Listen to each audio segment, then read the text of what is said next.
Ce prince est tombé fou amoureux d'une pauvre orpheline qui dormait dans la rue. Partie 2. Les histoires des pieds-pots. Le prince aperçut une silhouette gracile allongée sur le sol, baignée par la lumière argentée de la lune. Même dans cette posture de vulnérabilité, la jeune femme dégageait une beauté naturelle saisissante. Ses courbes harmonieuses se devinaient sous ses vêtements simples, et ses cheveux libres encadraient un visage d'une pureté angélique. « Arrêtez la voiture », ordonna-t-il impulsivement. « Votre Altesse ? Arrêtez, je vous dis. » Adewale descendit et s'approcha discrètement. Amara dormait, serrant contre elle une Bible usée. Sur son visage, même dans le sommeil, se lisaient les traces de récentes épreuves, mais aussi une sérénité troublante. Le prince fut immédiatement intrigué. Que faisait une si belle jeune femme seule dans la rue? Les jours suivants, il trouva 1000 prétextes pour emprunter cette route le soir. Il observait Amara à distance, fasciné par sa générosité naturelle. Il la vit partager sa nourriture avec d'autres démunis, soigner les animaux errants avec des gestes tendres, lire sa Bible à la lueur des réverbères. Cette simplicité, cette authenticité, c'était exactement ce qu'il cherchait sans le savoir. Le destin précipita les événements un soir de décembre. Adewale rentrait tard d'une réception officielle, accompagné de sa garde rapprochée, constituée de 4 hommes en civil, dans 2 véhicules. Comme à son habitude désormais, il avait demandé à passer par la rue d'Amara. Mais cette fois, la scène qui s'offrit à ses yeux le glaça d'effroi. 3 hommes au look patibulaire encerclaient la jeune femme devant le kiosque. L'un d'eux tenait un couteau, un autre la maintenait fermement par le bras, tandis que le 3e fouillait ses maigres possessions. « Allez, beauté !»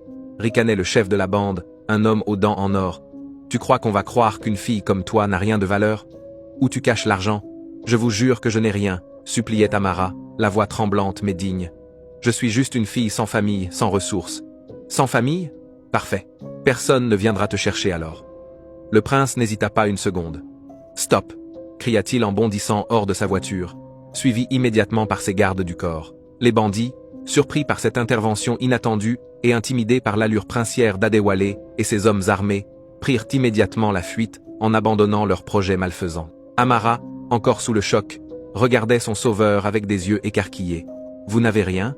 demanda Adewale avec douceur, s'agenouillant près d'elle. « Non, non, grâce à vous, » répondit-elle d'une voix encore tremblante. « Mais qui êtes-vous? Pourquoi m'avoir aidé ?» Le prince hésita un instant. Devait-il révéler son identité? « Je m'appelle Kwame », mentit-il en utilisant un prénom courant. « Et vous? »« Amara, Amara Kofi. »« Amara », répéta-t-il, savourant la mélodie de ce prénom. « Écoutez, ces hommes pourraient revenir. Ce quartier n'est pas sur la nuit. Accepteriez-vous que je vous trouve un abri temporaire? Sans arrière-pensée, juste pour votre sécurité. » Amara, qui avait appris à se méfier des hommes depuis sa fuite de chez son oncle, fut néanmoins touchée par la sincérité qu'elle percevait dans la voix de cet inconnu distingué. Et puis, n'avait-elle pas prié Dieu de l'aider? Peu, était-ce sa réponse. Je n'ai nulle part où aller, avoua-t-elle. Alors venez, je connais un endroit sûr. Le trajet vers le palais royal fut silencieux. Amara, assise à côté du prince dans la luxueuse Mercedes, découvrait avec stupéfaction le niveau de vie de son sauveur. Les sièges en cuir, la climatisation, les finitions dorées. Qui était donc cet homme qui se faisait appeler Kwame? Quand ils franchirent les grilles dorées du palais royal et que la voiture s'engagea dans l'allée bordée de palmiers royaux, Amara comprit qu'elle était tombée dans un monde qui dépassait son imagination. « Mon Dieu !» murmura-t-elle. « C'est le palais royal. »« Vous travaillez pour le roi ?» Adewale sourit mystérieusement. En quelque sorte. L'entrée d'Amara au palais créa immédiatement un émoi considérable.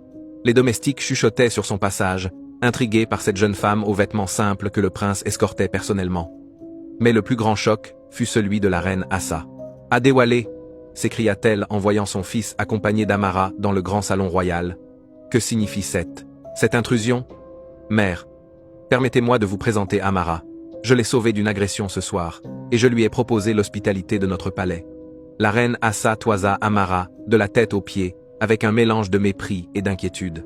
Cette fille était d'une beauté saisissante, et elle lisait déjà dans les yeux de son fils un intérêt qui dépassait la simple compassion.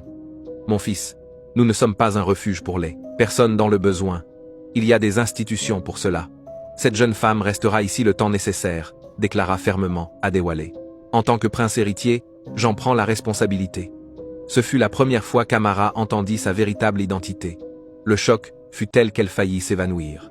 L'homme qui l'avait sauvée n'était autre que le prince Adewale, héritier du trône d'Ashanti. « Maman, c'est elle que j'aime. Alors elle va rester. Ces mots, prononcés par Adewale 3 semaines après l'arrivée d'Amara au palais, eurent l'effet d'un coup de tonnerre. La reine Assa, qui espérait que cette passade de son fils s'estomperait rapidement, réalisa que la situation était plus grave qu'elle ne l'avait imaginé. L'émotion fut si forte qu'elle s'effondra, évanouie sur les coussins de soie du salon royal. Les domestiques se précipitèrent avec des sels et de l'eau fraîche, tandis qu'Adewale, inquiet, tentait de la ranimer. Pendant ces 3 semaines, une histoire d'amour s'était effectivement épanouie entre le prince et l'orpheline. Adewale avait installé Amara dans une suite d'invités somptueuses, avec vue sur les jardins royaux. Il lui avait offert une garde-robe digne d'une princesse, robes en soie brodée d'or, bijoux traditionnels, sandales en cuir fin. Ces atours sublimaient encore sa beauté naturelle, révélant pleinement l'élégance de sa silhouette et la grâce de ses mouvements. Mais au-delà des cadeaux matériels, c'était leur conversation qui avait tissé le lien entre eux. Amara racontait sa vie au village, la simplicité de son enfance, l'amour de ses parents, sa foi profonde qui l'avait soutenu dans les épreuves. Adewale, lui, parlait de ses études, de ses voyages, mais aussi de sa solitude dorée et de sa quête de sens. Vous savez, lui avait-il dit un soir, en se promenant dans les jardins du palais, j'ai rencontré des princesses, des duchesses, des filles de ministres. Toutes étaient belles, intelligentes, éduquées, mais aucune n'avait votre authenticité. Votre Altesse, avait répondu Amara avec pudeur. Je ne suis qu'une simple fille de village. Comment pourrais-je vous apporter quoi que ce soit? Vous m'apportez la vérité. Quand vous me regardez, je ne vois ni calcul, ni ambition. Juste, de la sincérité. Le téléphone portable qu'il lui avait offert, un iPhone dernier cri incrusté de petits diamants, était devenu son bien le plus précieux. La reine Assa, une fois remise de son malaise, comprit qu'il fallait agir rapidement pour séparer son fils de cette aventurière. Elle ne pouvait accepter qu'une orpheline sans nom et sans fortune devienne la future reine d'Ashanti. C'est alors qu'elle se tourna vers Leila, la fille du gouverneur de la région occidentale.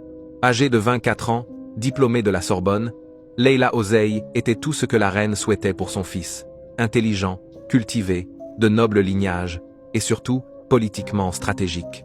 Mais Leila cachait derrière ses manières raffinées une ambition dévorante et une jalousie maladive. Elle avait toujours considéré le prince comme son futur époux, et l'irruption d'Amara dans cette équation l'emplissait d'une rage froide. « Votre Majesté, dit-elle lors d'une rencontre secrète avec la reine, cette fille représente un danger pour la stabilité du royaume. Le peuple ne comprendra jamais qu'un prince épouse une mendiante. Que proposez-vous? Demanda la reine, prête à tout pour écarter Amara. Il faut la discréditer publiquement, la faire passer pour ce qu'elle est vraiment, une opportuniste qui abuse de la bonté du prince.